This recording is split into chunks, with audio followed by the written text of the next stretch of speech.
कल पाकिस्तानी टीम से मिली हार के बाद जहां टीम इंडिया अगले मुकाबले की तैयारी कर रही है, तो वहीं सोशल मीडिया पर कुछ लोग हिंदुस्तानी क्रिकेटर मोहम्मद शमी को निशाने पर ले रहे हैं।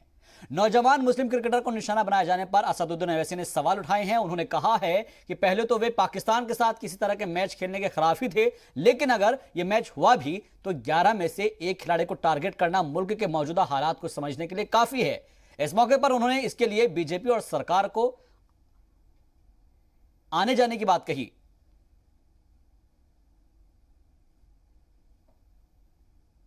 कि हमारे सिपाही कश्मीर में मर रहे हैं और उनकी हत्या का कारण पड़ोसी देश से आने वाले टेररिस्ट हैं। मैं तो ओपनली कहा था सरकार से, मैं तो ये भी सरकार से सवाल किया, मोदी सरकार से, कि क्या वो उन पीड़ित परिवार से कहेंगे जिन्होंने अपने बहादुर सिपाहियों को कहा कि आप भी कल क्रिकेट मैच देखिए।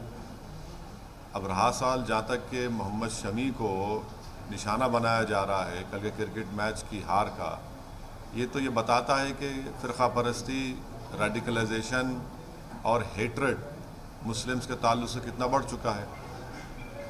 एक टीम में 11 खिलाड़ी होते हैं, 11 खिलाड़ी में एक मुसलमान होता है, तो आप उसको टारगेट कर रहे हैं लोग।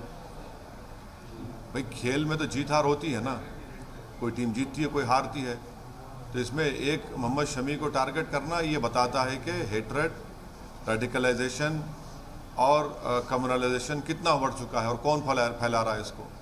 ये तो जवाब देना पड़ेगा। क्या बीजेपी की सरकार कंडेम करेंगी उन लोगों को जो आज एक 11 में से एक प्लेयर को जो सोशल मीडिया पे उसको ट्रोल किया जा रहा है, उसको अनाप शनाप उसके बारे में बकवास बका जा रहा है। ये शर्म की बात है, अफसोस की बात है।